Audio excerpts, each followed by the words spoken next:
Bismillahirrahmanirrahim, my dear students. I am Shahzad Waheed and addressing you from the platform of Punjab Group of Colleges, and we want to discuss structure of chlorophyll now. So let's move to the whiteboard. Yes, my dear students, I am here for the description of what structure of chlorophyll molecule. But before starting the structure of chlorophyll molecule, we must understand what are basic chlorophylls, and you know very well chlorophyll is an organic molecule. Chlorophyll is basically an inorganic molecule, and it usually imparts what? Green color. Usually imparts, देता है, assign करता है क्या? Green color to the plant cell, to the plant cells, right. अगली बात क्या है students कि ये जो मेरे पास क्लोरोफिल है, इसकी चार टाइप्स कौन कौन सी? क्लोरोफिल ए, बी, सी और डी, जो किस में पाई जाती हैं? यूकैरियोट्स पे पाई जाती है। Various types of eukaryotic autotrophic cells, they have got either A, B, C or D type of chlorophyll molecules. जबकि इसके अलावा भी क्लोरोफिल की टाइप्स होती हैं, other forms,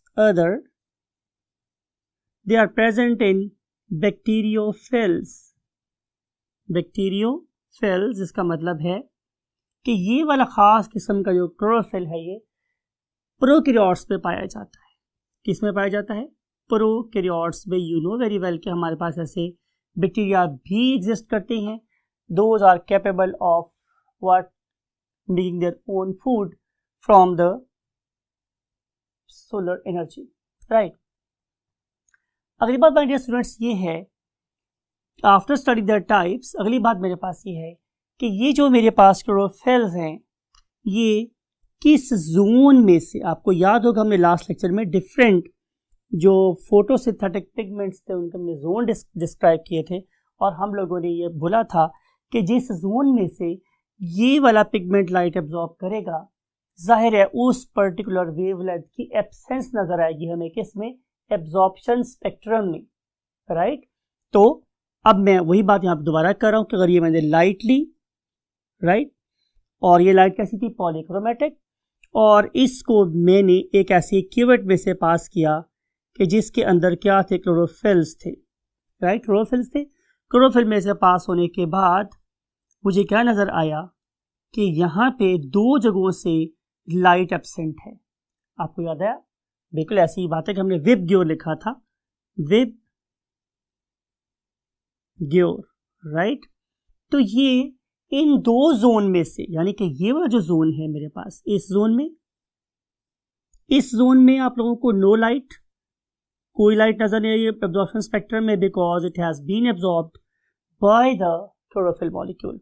और सिमिलरली ये जो मेरे पास जोन है, ये वाला जोन, ये थोड़ा सा ये वाला जोन लगा लें कि इस पर्टिकुलर जोन में भी आप लोगों को कोई लाइट नजर नहीं आएगी एब्जॉर्प्शन स्पेक्ट्रम में, बिकॉज के ये वाली लाइट भी एब्जॉर्ब कर लिया किसने? क्लोरोफिल। अब अगर मैं आप लोगों से ये डिस्कस करूँगा स्टूडेंट्स, क्लोरोफिल ए, बी और सी, डी एक ही प्लांट में भी एग्जिस्ट कर सकते हैं, तो ये डिफरेंट नहीं है। इनके केमिकल फार्मूला में बहुत थोड़ा फर्क है, लेकिन ये इस पर्टिकुलर जोन में भी हर एक क्लोरोफिल की लाइट एब्जॉर्ब करने की जो सलाहियत है वो वेरी कर रही है। कोई ज़्यादा इंडिगो लाइट एब्जॉर्ब कर रहा है, कोई ज़्यादा ब्लू लाइट एब्जॉर्ब कर रहा है, कोई रेड एब्जॉर्ब कर रहा है, कोई ऑरेंज रेड एब्जॉर्ब कर रहा है। तो ये जो डाइवर्सिटी है ये डेफिनेटली इन पर्टिकुलर केमिकल्स के फॉर्मूला की वजह से आ रही है। मिसाल के तौर पे हम लोगों ने यहाँ पे क्लोरोफिल ए का फॉर्मूला आप लोगों के लिए ऑलरेडी लिख के रखा हुआ है। लुक एट दिस, इसमें कार्बन क्या है? 55, हाइड्रोजन कितनी है? 75, ऑक्सीजन कितनी है? 5, नाइट्रोजन कितनी है? 4 और मैग्नीशियम कितनी है? 1। अब जरा आई नीड योर अटेंशन, बात को थोड़ा गौर से सुनिएगा माय डियर स्टूडेंट्स, कि अगर C55 ही रहे, राइट, नाइट्रोजन 4 ही रहे और Mg एक ही रहे, लेकिन इन दोनों के अंदर सिर्फ ओवरऑल डिफरेंस एक वाटर मॉलिक्यूल का हो, वो कैसे कि यहां पर हो जाए H70 और ऑक्सीजन यहां पे एक बढ़ जाए, वो हो जाए कितनी 6। तो ओवरऑल डिफरेंस कैसा हुआ, यानी कि दो हाइड्रोजन के एटम कम हुए और एक ऑक्सीजन का एटम बढ़ गया। तो ओवरऑल डिफरेंस कितना पड़ा, जस्ट 1 वाटर मॉलिक्यूल का। और इस 1 वाटर मॉलिक्यूल डिफरेंस की वजह से मेरे पास क्लोरोफिल की 2 वैरायटीज प्रोड्यूस हो गई। और अगले हम ये डिस्कस करेंगे कि ये बेसिकली वैरायटीज उनके आपस में आइसोमरिज्म की वजह से डेवलप हुई है। वो कैसे डेवलप होती है उसको हम स्ट्रक्चर में जाके देखते हैं। So let's move to the what parts of the chlorophyll molecule, and for this purpose we want to move the next 1/3 of the board. Look at this structure of chlorophyll. Structure of chlorophyll molecule. अब मैं chlorophyll molecule को देखूं तो like phospholipids इनके भी मेरे पास क्या बन जाते हैं, 2 एंड्स बन जाते हैं। एक को हम बोलते हैं क्या, हाइड्रोफिलिक एंड, और एक को हम नाम देते हैं हाइड्रोफोबिक एंड। आप लोगों को चैप्टर नंबर 2 याद है, हाइड्रोफिलिक, फिलिया मीन्स लव, यानी कि ये ऐसा एंड हो क्लोरोफिल मॉलिक्यूल का जो पानी के अंदर रहना पसंद करता है या पानी से इंटरेक्ट करके खुश होता है। लेकिन ये वाला ऐसा एंड है जिसको पानी से खौफ है, फोबिया मीन्स हेट, फियर। तो हाइड्रोफोबिया का मतलब ये है कि ये अवॉइड करता है वाटर को, ठीक है। और हाइड्रोफिलिया का मतलब क्या है कि लव वाटर मॉलिक्यूल्स, ये तो पानी से लव करने वाला एंड होगा उसका। अब जब मैं इसको लिखता हूं कि इसमें कौन सा एंड हाइड्रोफिलिक और कौन सा एंड हाइड्रोफोबिक है, तो उसके लिए आप एग्जांपल लें अपने माइंड में एक किसी की, झंडे की, फ्लैग की। और फ्लैग में आप देखें कि जो ऊपर वाला चौड़ा हिस्सा है झंडे का, चले हम उसको ड्रॉ कर लेते हैं आप लोगों की, फिर आप लोगों के सपोर्ट के लिए। ये समझ लें, ये मेरे पास एक झंडा बन गया ना। तो इस पर्टिकुलर झंडे में एक ऊपर वाला फ्लैट एंड है, चौड़ा हिस्सा है, और एक ये मेरे पास इसकी बांस है या डंडा है जो कि बहुत थिन है और नीचे की तरफ डिसेंड कर रहा है। तो ये जो नीचे वाला एंड है ये हाइड्रोफोबिक है, इसको पानी से डर लगता है, राइट। और ये वाला जो इसका एंड है फ्लैग का ऊपर वाला फ्लैट एंड, ये बेसिकली कैसा है, हाइड्रोफिलिक है, इट लव्स वाटर, राइट। और फिर जैसे ये झंडे का ये वाला जो एंड है ये चौड़ा है, ऐसे ही क्लोरोफिल के मॉलिक्यूल का ऊपर वाला एंड काफी ब्रॉड है and it is very beautifully adapted to absorb the light. अब कैसे एब्जॉर्ब कर सकते हैं, जाहिर है मैं मैक्सिमम एब्जॉर्प्शन कैसे कर सकता हूं, बाय ब्रॉडनिंग द सरफेस, बस सरफेस को चौड़ा कर लूं। तो नेचर ने क्लोरोफिल मॉलिक्यूल के ऊपर वाले सरफेस को कि जो हाइड्रोफिलिक उसे चौड़ा सा बना दिया, खुला सा बना दिया। और इसको बताने के लिए हमें जिस चीज की जरूरत है बिल्कुल सेंटर में, उसका नाम क्या है, मैग्नीशियम। आए हम देखते हैं कि क्लोरोफिल का जो हेड है, मींस ये फ्लैग जैसा पार्ट, उसकी क्या स्ट्रक्चर है। तो पहली बात स्टूडेंट्स ये है कि क्लोरोफिल का जो ऊपर वाला हेड है, इस पूरे स्ट्रक्चर को जब हम ड्रॉ करने वाले हैं उसे नाम क्या देते हैं students, porphyrin ring. Porphyrin ring ये वाला पार्ट है, और इसके नीचे ये जो टेल लगी हुई है इसे हम नाम देते हैं क्या, फाइटोल टेल, राइट। इन दोनों के मिलने से क्या बन गया, क्लोरोफिल का मॉलिक्यूल। आए हम लोग पहले पोरफायरिन रिंग की बात करें। इसको बनाने के लिए आप लोगों को चाहिए स्टूडेंट्स बिल्कुल सेंटर के अंदर क्या, एक मैग्नीशियम आयन, एक मैग्नीशियम का एटम चाहिए। It is similar to the iron in haemoglobin. आपको याद होगा हीमोग्लोबिन के अंदर भी 4 पॉलीपेप्टाइड्स थी, तो इस वाले केस में भी मेरे पास 4 क्या है, पायरोल रिंग्स हैं। ये देखिए मैं ड्रॉ कर रहा हूं आप लोगों के लिए, 1 2 3 एंड 4, ये 4 एक्सटेंशन है। और इनके साथ जो पायरोल रिंग्स हैं वो हेट्रोसाइक्लिक है। इसका मतलब ये है कि वो 2 किस्म के एटम के मिलने से बने हुए हैं। One of them is nitrogen, nitrogen, nitrogen and nitrogen, right. और जो बाकी 5 एंड्स हैं, बाकी 4 जो एंड्स हैं सॉरी, वो किसके बने हुए हैं, कार्बन के। तो जो आपको पता है कि ऑर्गेनिक केमिस्ट्री में हम जहां कॉर्नर्स पे कुछ भी देते हैं उसका मतलब यह है कि वहां पे क्या होगी, कार्बन होगी। इसका मतलब है यहां भी कार्बन है, यहां भी और यहां भी, ये 4 जगहों पे कार्बन। हम ऐसा ही कार्बन कार्बन कार्बन कार्बन और इनका लिंक बॉन्ड यहां ड्रॉ कर लेते हैं। और same is the case here, 1 2 3 and then 4 यहाँ ड्रॉ कर लो. And same is the case here.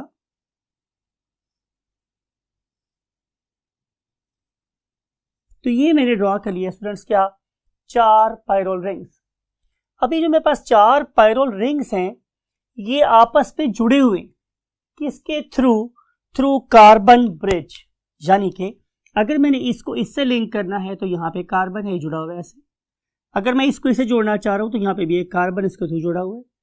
Similarly ये भी कार्बन के थ्रू इससे लिंक्ड है और ये भी कार्बन के थ्रू इससे लिंक्ड, राइट. प्लस आपने ये देखना है कि इसमें से ये वाली जो कार्बन, ये वाला जो 2 एंड्स है जो नाइट्रोजन के ऑपोजिट है, यहाँ पे कोई ना कोई चीज जरूर अटैच है. यहाँ और यहाँ, सिमिलरली यहाँ और यहाँ, राइट, यहाँ और यहाँ. चीफली यहाँ पे क्या अटैच होता है स्टूडेंट्स, मिथाइल ग्रुप CH3. अगर तो ये मिथाइल ग्रुप लगा हुआ है तो ये क्लोरोफिल A है.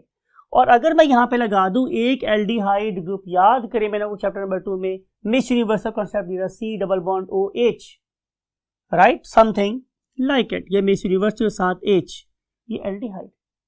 अगर मैं यहाँ पे ये लगा दूं क्लोरोफिल B बन जाएगा. और सिर्फ मिथाइल ग्रुप लगा दूं क्लोरोफिल A है. रेस्ट में स्ट्रक्चर इज सेम, राइट. यहाँ पे हमारे पास अटैच होता है what, C2H5. You know very well कि ये मिथाइल ग्रुप है और ये एक इथाइल ग्रुप है, राइट. यहाँ पे स्टूडेंट्स अटैच होता है अनदर मिथाइल ग्रुप और यहाँ पे अटैच होता है C double bond O, right. फिर उसके बाद यहाँ पे अटैच होती है दोनों तरफ व्हाट, हाइड्रोजन. और यहाँ पे अटैच होता है CH3 and other one is H, right. और यहाँ पे भी हमारे पास अटैच होता है व्हाट, CH3. और यहाँ पर भी CH3 ही अटैच होता अगर यहाँ पे डबल बॉन्ड ना होता. तो चूंकि यहाँ पे डबल बॉन्ड है तो बाकी बच जाएगा क्या, CH2. तो ये जो स्ट्रक्चर मैंने ड्रॉ किया है इसके अंदर जो बाकी चीज आपने माइंड में रखनी है वो क्या है कि यहाँ पे कहाँ कहाँ डबल बॉन्ड एग्जिस्ट करता है. तो ये थोड़ी सी एफर्ट बाकी अब आप लोग करें कि यहाँ पे कहाँ कहाँ हमारे पास डबल बॉन्ड एग्जिस्ट करते हैं. बाकी bulk of the structure I have taught you कि हम कैसे ड्रॉ कर सकते हैं. सबसे पहला मैग्नीशियम लिखेंगे, उसके साथ 4 नाइट्रोजन एटम जोड़ेंगे और इस नाइट्रोजन को बेस बना के आप 4 पायरोल रिंग्स ड्रॉ करेंगे. और 4 पायरोल रिंग के साथ आपने क्या अटैच कर देनी है स्टूडेंट्स, कार्बन ब्रिजेस. और एंड पे आप लोगों ने क्या करना है कि इसके इस पर्टिकुलर पॉइंट पे अटैच कर देनी है एक लंबी सी चेन आपने अटैच कर देनी है.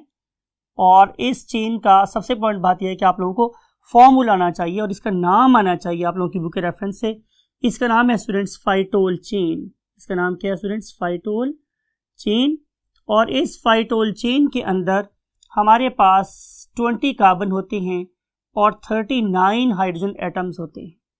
और ये जो मेरे पास फाइटोल चेन है दिस वन, ये वाली, ये मैंने बोला था आप लोगों से कि ये हाइड्रोफोबिक होती है. और इसके हाइड्रोफोबिक होने में भी अल्लाह रब्बुल इज्जत की आर्किटेक्चर नजर आ रही है. वो क्या कि ये हाइड्रोफोबिक टेल बनाने का सबसे बड़ा लॉजिक, हिकमत या दानाई ये है कि जिस पर्टिकुलर मेम्ब्रेन में, मींस थैलेकॉइड मेम्ब्रेन की बात कर रहा हूं, तो वहां पे इसने एंकर होना है. वो भी क्या है, हाइड्रोफोबिक. वो भी कैसी है, हाइड्रोफोबिक. सो आपको पता है कि हाइड्रोफोबिक चीज़ों के साथ ज़्यादा अच्छी सिंक्रोनाइज होती हैं. तो नेचर ने थैलेकॉइड मेम्ब्रेन के हाइड्रोफोबिक पार्ट के साथ इस क्लोरोफिल मॉलिक्यूल की हाइड्रोफोबिक टेल को क्या कर दिया, अटैच कर दिया. और अब ये उसके अंदर बड़ी आसानी से क्या हो सकती है, एंकर हो सकती है. ये folded structure, you know very well. और इस पर्टिकुलर स्ट्रक्चर में से हम इस पर्टिकुलर चीज को क्या बोलते हैं, antenna, because is going to absorb what, various types of wavelength. जैसे डिस्कस कर चुका हूं मैं पहले से कि इन स्लाइट वेरिएशन से हमारे पास क्लोरोफिल की वेरियस टाइप्स प्रोड्यूस होती हैं. और इनका सबसे बड़ा एडवांटेज है वो ये है कि being different types of chlorophyll in the same leaf, this particular leaf is capable of absorbing what, various types of wavelengths from the solar radiation and carry out the process of photosynthesis more efficiently, right? तो ये है हमारे chlorophyll की structure और उसके different types के होने की हिकमत या लॉजिक. अगली बात यह है कि हमारे पास स्टूडेंट्स आ जाते हैं अदर फॉर्म्स ऑफ पिगमेंट्स, ठीक है ना. और अदर फॉर्म्स है ना, उन्हें हम लोग नाम क्या दे सकते हैं, एक्सेसरी पिगमेंट्स. और ये जो मेरे पास एक्सेसरी पिगमेंट्स हैं, जैसे हम डिस्कस पहले कर चुके हैं कि उनमें हमारे पास कैरोटिनॉइड्स होते हैं, ठीक है। फिर हमने डिस्कस किया था कि हमारे पास कैरोटीन्स होते हैं, and then we found what xanthophylls. अब हमें ये बात अंडरस्टैंड करनी है कि ये डिफरेंट किस्म के फोटोसिंथेटिक पिगमेंट्स हैं, राइट। एक तो रीजन मैंने डिस्कस कर ली कि इनकी सबसे बड़ी हिकमत दनाई ये है कि डिफरेंट किस्म की वेवलेंथ्स को हम क्या कर सकते हैं, हार्वेस्ट कर सकते हैं, और एनर्जी गेन करने के जो स्पेक्ट्रम है उसे हम ब्रॉड कर सकते हैं। पहला काम तो मेरे पास ये हुआ, लेकिन जो दूसरा और इम्पोर्टेंट काम वो ये है स्टूडेंट्स, इट इज बिलीव्ड कि ऐसा भी पॉसिबल हो सकता है कि मेरे पास सोलर रेडिएशंस हमारी एनर्जी की जो रिक्वायरमेंट है उससे बहुत ज़्यादा हो, और इसी तरह से ये भी हो सकता है कि वो हाई एनर्जी रेडिएशंस मेरी प्लांट के लीफ के लिए बड़ी हार्मफुल हो। तो फिर क्या करना चाहिए कि हम उस पर्टिकुलर हार्मफुल किस्म की रेडिएशन को लें और उसे लेस हार्मफुल में कन्वर्ट करें, और लेस हार्मफुल से हम उसे इवेंचुअली यूजफुल वेवलेंथ में कन्वर्ट कर लें या यूजफुल एनर्जी पैकेट में शिफ्ट कर लें। तो ये भी माना जाता है कि ये जो हमारे पास कैरोटिनॉइड्स और कैरोटीन और ज़ैंथोफिल्स जैसे मॉलिक्यूल्स हैं, they are acting as a shield, वो शील्ड के तौर पे काम कर रहे हैं, और जो एनर्जी है वो पहले इन हाई एनर्जी मॉलिक्यूल्स के पास आती है, और फिर वो energy in high energy molecule से लो एनर्जी मॉलिक्यूल की तरफ मूव करती है, दैट इज बेसिकली क्लोरोफिल। तो ये भी बिलीव किया जा रहा है कि ये basically act as a shield, एक डिफेंसिव ऑर्गन के तौर पे काम कर रही है फॉर क्लोरोफिल्स की जो बहुत ज़्यादा डेलिकेट मॉलिक्यूल्स हैं, लेकिन they can carry out process of photosynthesis more efficiently than carotenes, carotenoids and xanthophylls. So that's it for today, and we will see you in the next lecture for definitely the light reaction and dark reactions. And again, as per my request, I always request you all time and again that please take very good care of your great parents, and always listen lecture with open eyes, open brain and this stuff, so that you may have the better picture of the mechanisms of life. Till next lecture. Bismillahirrahmanirrahim. My dear students, I am Shahzad Wahid, and you know very well we have started chapter number 11 and we have discussed a lot about the various properties of light. But today we want to discuss this particular topic with reference to its own characteristics. So today's topic is light, the driving energy, right? And you know very well we are trying our best to follow the sequence of book, right? So let's move to the whiteboard. Yes, my dear students, हम topic introduce कर चुके हैं आप लोगों के साथ, और वो क्या था, लाइट द ड्राइविंग एनर्जी। जैसे मैंने आपसे भी डिस्कस किया कि हम कोशिश करते हैं कि हम बिल्कुल बुक की लाइंस और बुक का जो कॉन्सेप्ट है उसी को फॉलो करें, so that we you not find any sort of difficulty in understanding the words in the book. तो आपकी बुक में एक वर्ड लिखा हुआ है बिल्कुल स्टार्ट में, the nature of light, right. तो हमारी जो लाइट है वो बेसिकली डुअल बिहेवियर शो करती है। क्या शो करती है स्टूडेंट्स? Dual behaviour. आपको पता है डुअल से मोबाइल्स क्या होते हैं? बिल्कुल, जिनमें हम लोग दो सिम्स ऐड कर सकते हैं, उन्हें हम बोलते हैं डुअल मोबाइल। सो सिमिलरली एक लाइट जो है वो इलेक्ट्रोमैग्नेटिक वेव है, और ये दो किस्म की प्रॉपर्टीज़ को डिस्प्ले कर रही है या एग्जीक्यूट कर रही है, और हम उसको क्या बोलते हैं? Number one is wave like properties, कि हमारी जो लाइट है वो वेव की तरह भी बिहेव करती है। एंड सेकेंडली जो लाइट है ये किसी पार्टिकल की तरह भी बिहेव कर रही है, it also act as a particle.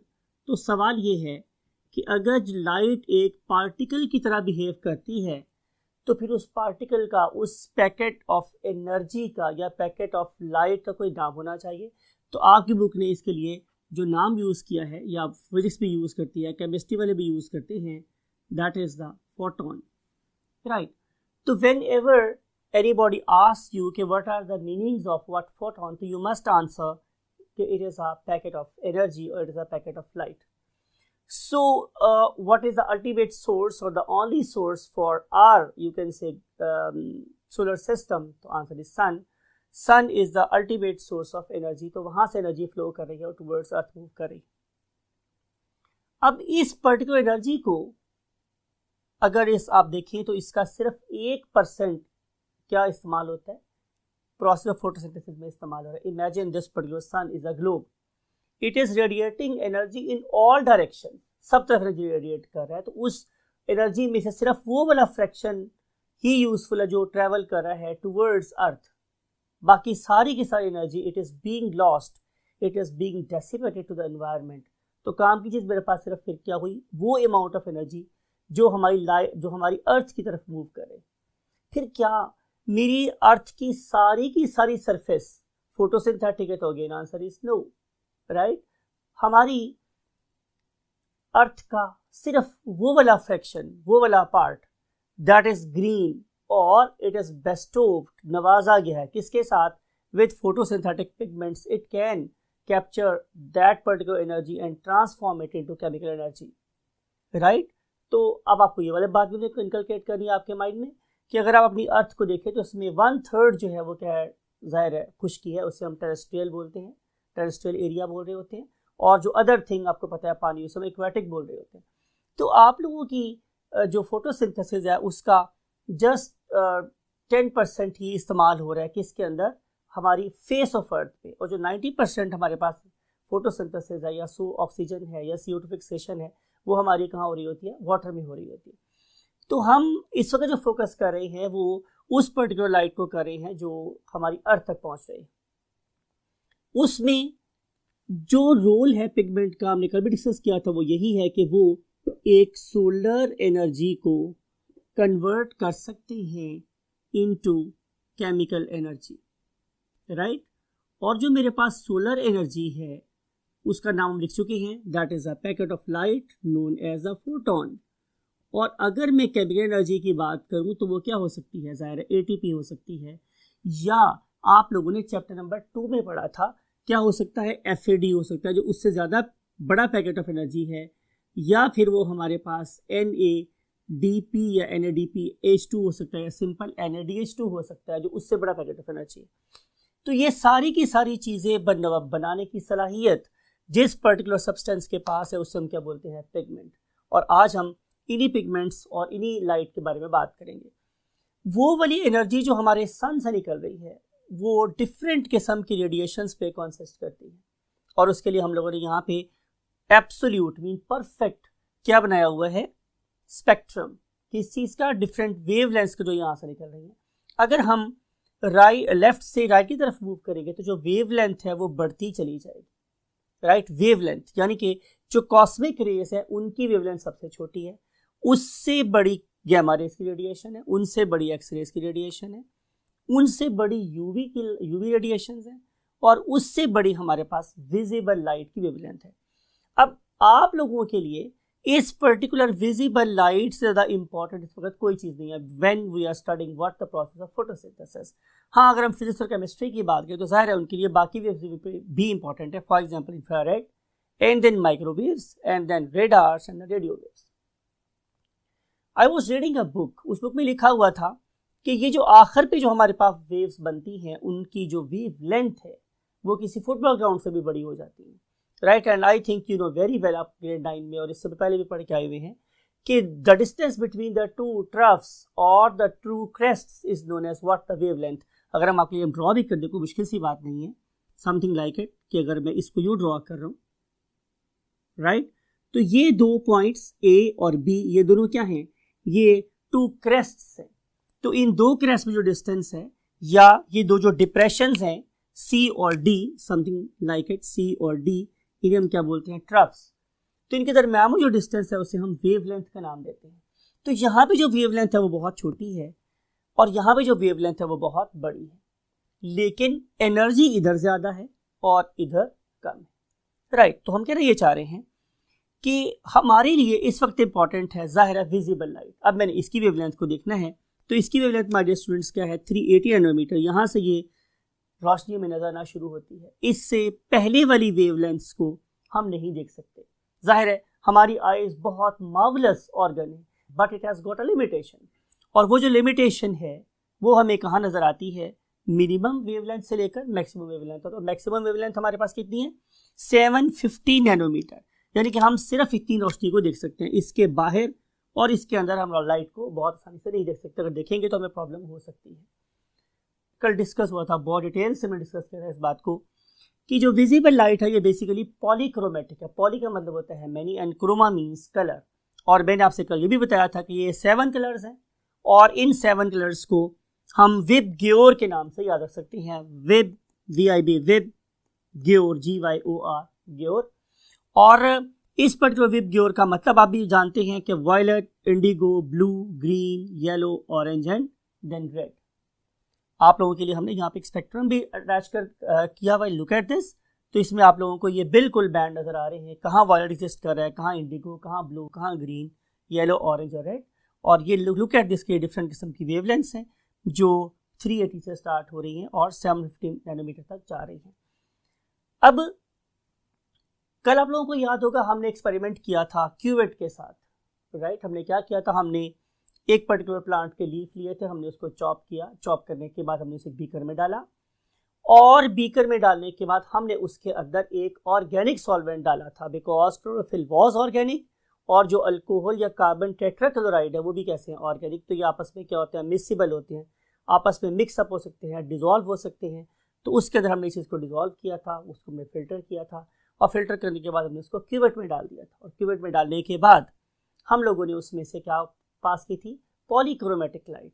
और पॉलीक्रोमेटिक लाइट को गुजारने के बाद हमने ये देखा था कि उसमें से इंडिगो लाइट, राइट, और रेड लाइट, ये दोनों क्या हो गई थी, गायब, राइट। ये भी और ये वाली वेवलेंथ भी क्या हो गई थी, गायब। यानी कि इस पर्टिकुलर वेवलेंथ को एब्जॉर्ब कर लिया था किसने, डेफिनेटली उसी स्ट्रक्चर है जिसको आज हम ट्रिब्यूट पे करना चाह रहे हैं, मींस पिगमेंट में, राइट। तो उस पर्टिकुलर स्पेक्ट्रम को आपको याद है हमने क्या नाम दिया था, एब्जॉर्प्शन स्पेक्ट्रम। तो एक ऐसा स्पेक्ट्रम जो मुझे बताए कि इस पर्टिकुलर टाइम पे कौन कौन सी वेवलेंथ्स एब्जॉर्ब हो गई हैं, या आपको याद है मैंने कल एक ग्रीन पर्टिकुलर एरिया में से मैंने एक एरो लगा दिया था रिफ्लेक्ट बैक के लिए, राइट, कि कौन सी वेवलेंथ एब्जॉर्ब हो गई और कौन सी वेवलेंथ रिफ्लेक्ट बैक हो गई। वो वाला स्पेक्ट्रम मुझे क्या हम उसे क्या बोलते हैं, उसे हम लोग एब्जॉर्प्शन स्पेक्ट्रम। तो हम बात ये कर रहे थे कि इस पर्टिकुलर स्पेक्ट्रम से हमें दो बातें पता चली। नंबर 1 कि कौन कौन सी वेवलेंथ एब्जॉर्ब हो गई है और कौन सी वेवलेंथ रिफ्लेक्ट बैक हो गई है। लेकिन रिमेंबर स्टूडेंट्स, हम ये वाली बात अभी तक कह तो रहे हैं, इसे प्रूव नहीं कर सके। इसको प्रूव करने के लिए हमारे पास एक साइंटिस्ट था, he was basically German scientist and his name was Engelmann, right. 1883, आज से काफी सालों पहले, सदियों पहले उसने एक्सपेरिमेंट किया था, but experiment was really marvellous. और इस एक्सपेरिमेंट से हमें ये पता चला कि रियली कौन कौन सी लाइट्स ऐसी हैं जो मोस्ट इफेक्टिव है in photosynthesis. That particular scientist Engelmann was what I think you know the name of the scientist who study algae. Can you name the scientist? Yes, he is known as phycologist. PHYCOLOGIST, phycologist.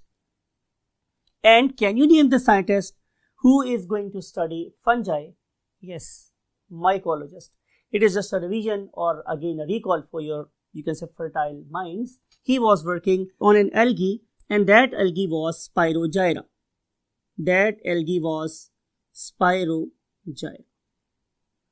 And you know very well, आपने पढ़ रखा है कि Spirogyra जो है ये एक ऐसा ऑर्गेनिज्म है that is called as filamentous algae. आपको पता है कि algae वैसे भी filaments की फॉर्म में होती है और this particular filament is basically thin and long. ये thin और long सा फिलामेंट है। और अगर मैं इसके एक पर्टिकुलर सेल को देखूं तो इसका एक सेल कुछ इस तरह पेयर होता है कि उसके रेक्टेंगुलर है, ये लंबाई ज़्यादा है, उसकी जो थिकनेस है वो कम है, और इसके अंदर एक सर्कुलर सा क्या पड़ा होता है स्टूडेंट्स, क्लोरोप्लास्ट।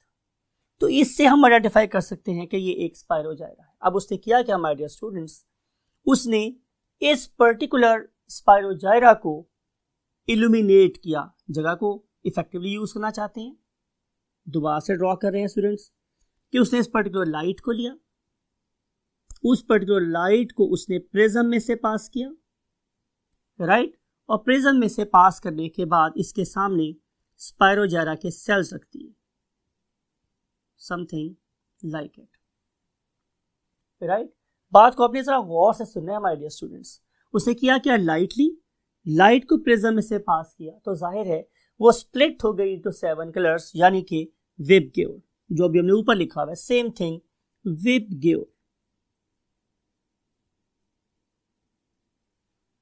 राइट। अब क्या होगा स्टूडेंट्स कि ये डिफरेंट कलर की जो लाइट है now it is going to illuminate the same organism. बात समझ आ गई आप लोगों को?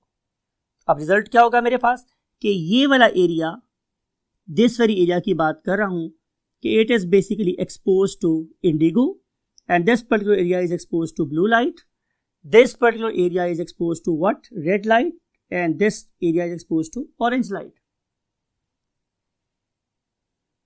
सोचने वाली बात यह है इसके करने का क्या फायदा था, जब तक हमें ये नहीं इवेल्युएशन हो सक रही कि इसको हम इवेल्युएट कैसे करके कहां पर फोटोसिंथेसिस ज्यादा हो रही है, कहां पे कम।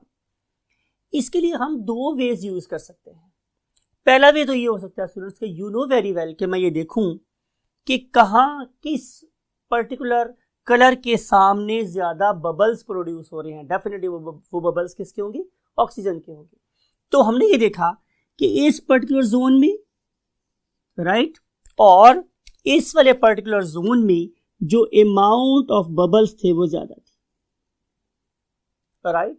लेकिन ये शायद कोई इतना ज्यादा इफेक्टिव मेथड नहीं था स्टडी करने के लिए, तो उसने एक और अप्रोच यूज की। उसने क्या किया, उसने बैक्टीरिया लिए। स्टूडेंट इंपॉर्टेंट, क्या लिए स्टूडेंट उसने, बैक्टीरिया। और ये वाले बैक्टीरिया कैसे थे, एरोफाइल्स। अब जब हम वर्ड यूज करते हैं एरोफाइल्स, तो एरो का मतलब होता है ऑक्सीजन एंड फिलिया का मतलब मैं 1000 दफा आप लोगों के सामने बोल चुका हूं कि फिलिया मीन्स लव, यानी कि उसने ऐसे बैक्टीरिया लिए कि जो ऑक्सीजन से प्यार करते थे। अब देखिए जरा बात को गौर से, हम इस डायग्राम को मॉडिफाई कर रहे हैं आप लोगों के लिए। आपने माइंड में ये जरूर बात याद रखनी है कि इस पर्टिकुलर प्रिज्म से वही 7 कलर की लाइट्स निकल रही हैं, और हमने किया क्या स्टूडेंट्स, यही स्पायरोजाइरा लिया, राइट, और उसके सराउंडिंग में हम लोगों ने किसको प्लेस कर दिया, माइक्रो एरोफिलिक बैक्टीरिया को, राइट। अभी तक हमने लाइट को प्रिज्म में से नहीं गुजारा हुआ। जब तक मैंने लाइट को प्रिज्म में से नहीं गुजारा था तो ये सारे के सारे बैक्टीरिया क्या कर रहे थे, अपने आप को यूनिफॉर्मली डिस्ट्रीब्यूट करके बैठे हुए थे around this particular what, spirogyra, because this spirogyra was providing oxygen to these bacteria. After some time उसने इस लाइट के दरमियान में क्या रख दिया, प्रिज्म, और प्रिज्म रखने के बाद आपको पता है कि लाइट किसमें स्प्लिट हो गई, वही 7 कलर्स में, राइट। तो उसने ये देखा कि जिस जोन में पहले ज्यादा बबल प्रोड्यूस हो रहे थे, अब उस सारे जोन में आके बैक्टीरिया क्या हो गए स्टूडेंट्स, इकट्ठे हो गए यहां पे, और जाहिर है यहाँ पे इस सारे जोन में बैक्टीरिया इकट्ठे हो गए। और सिमिलरली ये सारे जो बैक्टीरिया थे वो कहाँ इकट्ठे हो गए, इस पर्टिकुलर जोन में। तो अगेन हमें ये बात कंफर्म हुई कि बेसिकली इस पर्टिकुलर जोन में O2 ज्यादा प्रोड्यूस हो रही है, O2 ज्यादा प्रोड्यूस हो रही। तो मुझे नजर आ रहा है कि इस पर्टिकुलर एरिया में वो वाला काम जो फोटोसिंथेसिस कर रही है, मीन प्रोडक्शन ऑफ ऑक्सीजन, वो ज्यादा हो रहा है। तो इस पर्टिकुलर स्पेक्ट्रम को हम लोगों ने नाम क्या दिया, एक्शन स्पेक्ट्रम। अब इस पर्टिकुलर एब्जॉर्प्शन स्पेक्ट्रम को रीइंफोर्स कर रहा था क्या, एक्शन स्पेक्ट्रम, यानी कि जो बिहेवियर लाइट्स यहां शो कर रही थी वही वाला एक्टिविटी होती हुई नजर आ रही थी हम लोगों को। मीन टू से कि जिस जोन में से रोशनी गायब थी उस जोन में ऑक्सीजन की प्रोडक्शन हमें ज्यादा नजर आ रही थी। तो अब आपको डिफरेंशिएट करने में बहुत आसानी हो जानी चाहिए कि एक ऐसा ग्राफ जो मुझे ये बताए कि कौन कौन सी वेवलेंथ गायब हो गई हैं, वो कहलाएगा क्या, एक्शन स्पेक्ट्रम, सॉरी वो कहलाएगा एब्जॉर्प्शन स्पेक्ट्रम। लेकिन वो वाला ग्राफ जो मुझे ये बताए कि इस पर्टिकुलर टाइम पे ऑक्सीजन कितनी प्रोड्यूस हो रही है, कितनी CO2 कंज्यूम हो रही है, मीन टू से एक्टिविटी को शो करे, एक्शन को शो करे, उसे हम क्या बोलते हैं, एक्शन स्पेक्ट्रम। और सबसे पहला एक्शन स्पेक्ट्रम का ग्राफ हमें एंगलबर्न ने दिया था 1883 में। ये एक बड़ी वैल्यूएबल इंफॉर्मेशन है जो आपके माइंड में हमेशा रहनी चाहिए। ये तो बात हुई ओवरऑल ऑर्गेनिजम्स की। अब हमने यही वाला एक्सपेरिमेंट किसके साथ किया? डिफरेंट किस्म के पिगमेंट्स के साथ किया। Let's move to the next 1/3 of the board. अब ये देखिए, यहाँ पे हम लोगों ने ग्राफ बना के रखा हुआ है आप लोगों के लिए, उसकी फाउंडेशन लेकर ली हम लोगों ने। यू नो वेरी वेल के ये जो हमारे पास एक्सिस है इसे हम वाई एक्सिस बोलते हैं, और इस एक्स एक्सिस के अलोंग हम लोगों ने क्या ली हुई students? Wavelengths. 400 nanometre, 450 nanometre, 500, 550, 600, 650, 700 and 750 nanometer and same is the case here. One of the graph will depict, जाहिर करेगी किसको? एब्जॉर्प्शन स्पेक्ट्रम को, ऊपर वाला ग्राफ, और जो नीचे वाला ग्राफ है वो हमने ड्रॉ करना है किसके लिए? एक्शन स्पेक्ट्रम की। तो keep this thing in your mind, लिख देते हैं आप लोगों के लिए ताकि आप लोग बिल्कुल इसको नहीं भूलें। This is called as absorption spectrum, absorption spectrum. ये हमें ये बताएगा कि कौन कौन सा पिगमेंट कौन कौन सी लाइट को एब्जॉर्ब कर रहा है, और ये मुझे बताएगा कि कौन कौन सा क्या है, कौन कौन सा पिगमेंट कितना कितना काम कर रहा है, राइट? वो कितनी ज्यादा ऑक्सीजन प्रोड्यूस कर रहा है या कितनी ज्यादा CO2 कंज्यूम कर रहा है, कितनी ज्यादा O2 प्रोड्यूस कर रहा है, कितनी ज्यादा CO2 कंज्यूम कर रहा है। Getting my point? हमने देखा स्टूडेंट्स ये कि हमने सबसे पहले लिया क्लोरोफिल ए। आप लोगों के लिए याद है मैंने कल पूरा डिटेल में बनाया था क्लोरोफिल का, और हमने कैसे एक्सट्रैक्ट किया था वो भी हमने कल डिस्कस कर लिया था। आज हम सिर्फ और सिर्फ ये करेंगे कि उस पर्टिकुलर क्लोरोफिल ए को लेंगे, उसे क्यूवेट में डालेंगे, और क्यूवेट में डालने के बाद देखेंगे कि वो किस किस जोन में से लाइट को एब्जॉर्ब कर रहा है, और उस पर्पस के लिए जो डिवाइस यूज हुआ था उसका नाम था स्पेक्ट्रोफोटोमीटर। ये भी कल के लेक्चर की बात है। हम इस ग्राफ को देख रहे हैं स्टूडेंट्स। इस ग्राफ में हमने एक्स एक्सिस के अलोंग लिया हुआ है व्हाट? एक्सिस के अलोंग ली हुई हमने वेवलेंथ, और ये ग्राफ हमें क्या शो कर रहा है? Absorption spectrum. मींस कि यहाँ पे कौन कौन सी वेवलेंथ एब्जॉर्ब हो गई है बाय द डिफरेंट पिगमेंट्स। और हमने ये देखा स्टूडेंट्स कि इस पर्टिकुलर जोन में जो क्लोरोफिल ए है ये एब्जॉर्प्शन कर रहा है। क्लोरोफिल ए को मैंने ब्लू मार्कर से या ब्लू लाइन से ड्रॉ किया हुआ, तो मैं नजर आ रहा है स्टूडेंट्स कि इस पर्टिकुलर एरिया में, मीन इस पर्टिकुलर जोन में और इस पर्टिकुलर जोन में जो एब्जॉर्प्शन है वो मैक्सिमम है। मीन टू से कि this particular chlorophyll A can harvest energy from this very zone of wavelengths, right?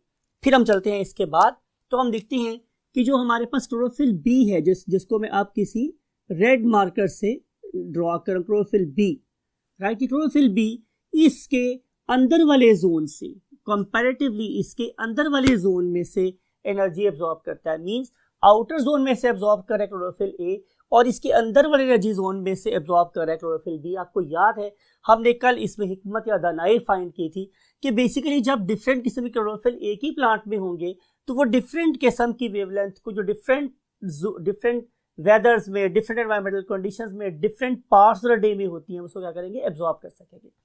और फिर हम चलते हैं आज की आखिरी बात की तरफ। वो क्या था कि जो हमारे डिफरेंट किस्म के एक्सेसरी पिगमेंट्स हैं वो किस जोन में से लाइट एब्जॉर्ब करते हैं? तो वो इसके और अंदर वाले जोन में से लाइट एब्जॉर्ब कर रहे होते हैं।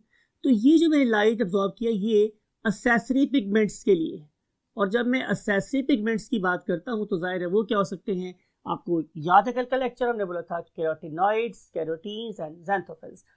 इन सारी की सारी बातों के पीछे यही बात आपको इनकलकेट करनी है कि नेचर ने डिफरेंट टाइप से क्या बनाए हुए हैं पिगमेंट्स, और वो डिफरेंट जोन में से क्या एब्जॉर्ब करते हैं? लाइट। और ये वाला स्पेक्ट्रम क्या डिपिक्ट कर रहा है, क्या डिस्प्ले कर रहा है कि कौन सा पिगमेंट कौन से जोन में से फोटोसिंथेसिस कर रहा होता है। अब हम चलते हैं इस पार्ट की तरफ, इसका नाम क्या है? मेरे पास एक्शन स्पेक्ट्रम। अब ये मुझे क्या बताएगा? ये मुझे बताएगा कि कौन से जोन में कितनी ज्यादा एक्टिविटी हो रही है। अब जरा इसको गौर से देखिएगा आप लोग स्टूडेंट्स कि जब मैं इस ग्राफ को ड्रॉ करता हूं तो कुछ इस तरह ग्राफ बन रहा है। अब इस पर्टिकुलर ग्राफ में अगर आप देखें तो ये जो वैलीज थी यहां से लेके यहां तक वाली, या यहां से लेके यहां तक वाली, या यहां से लेके यहां तक वाली, ये बहुत ज्यादा चौड़ी हैं, काफी वाइड है, और जो इनकी पीक्स है वो काफी स्मार्ट पीक्स है। लेकिन यहां पर देखिए, यहां वाले केस में ऐसा नहीं है। यहां वाले केस में जो वैली है वो छोटी हो गई है और जो पीक्स है वो ब्रॉड हो गई। Valleys are getting narrow and peaks are getting broad. अब इसके रीजन ये है कि यहाँ पे आप लोगों को कल के लेक्चर की बात याद होगी, मैंने कल लेक्चर इसी बात पे खत्म किया था कि बेसिकली ज़ैंथोफिल, कैरोटीन्स और जो हमारे पास दूसरे पिगमेंट थे कैरोटिनॉइड्स, उनके रखने की सबसे बड़ी लॉजिक यही थी कि अगर कभी हार्मफुल रेडिएशन हमारे पास आ जाती है तो क्या करेंगे, हम उस हार्मफुल रेडिएशन को लेस हार्मफुल और फिर यूजफुल और फिर more useful form of energy में कन्वर्ट कर सकते हैं। तो चूंकि यहाँ पे ये सारी एक्टिविटीज हो रही हैं तो इन पर्टिकुलर जोन्स में एक्शन ज्यादा नजर आएगा। अब मैं करूँ क्या स्टूडेंट्स कि अगर मैं उठा के इस पर्टिकुलर एक्शन स्पेक्ट्रम को प्लेस करूँ इस ग्राफ के ऊपर, मैं सुपर इम्पोज करूँ, तो यू विल फाइंड कि ये सारी का सारा ग्राफ बिल्कुल इसके ऊपर क्या हो रहा है, सुपर इम्पोज हो रहा है, बिल्कुल उस पर फिट होता है। तो हमारा जो कॉन्सेप्ट था कि जो लाइट क्या कर रही है, एब्जॉर्ब हो रही है, वही एक्शन भी परफॉर्म कर रही है, वो इन दोनों ग्राफ से बिल्कुल क्या हो गया, अया हो गया। इससे हमें एक बात और भी पता चली कि हमारे एब्जॉर्प्शन स्पेक्ट्रम में नजर आने वाली ग्रीन लाइट कभी भी कहाँ इस्तेमाल नहीं होती, फोटोसिंथेसिस में इस्तेमाल नहीं होती, राइट। तो ये था हमारा आज का लेक्चर, और इस पर्टिकुलर लेक्चर में हम लोगों ने रिलेशन देखा between absorption spectrum and action spectrum. Engelmann का नाम और उसकी ईयर हमेशा मैं आपसे बोलता हूँ याद रखिएगा, और अपनी और अपने वालिदैन की बहुत खिदमत कीजिएगा, नहीं अपनी बहुत ख्याल रखिए, अपने वालिदैन की बहुत खिदमत कीजिएगा। Until the time of next lecture,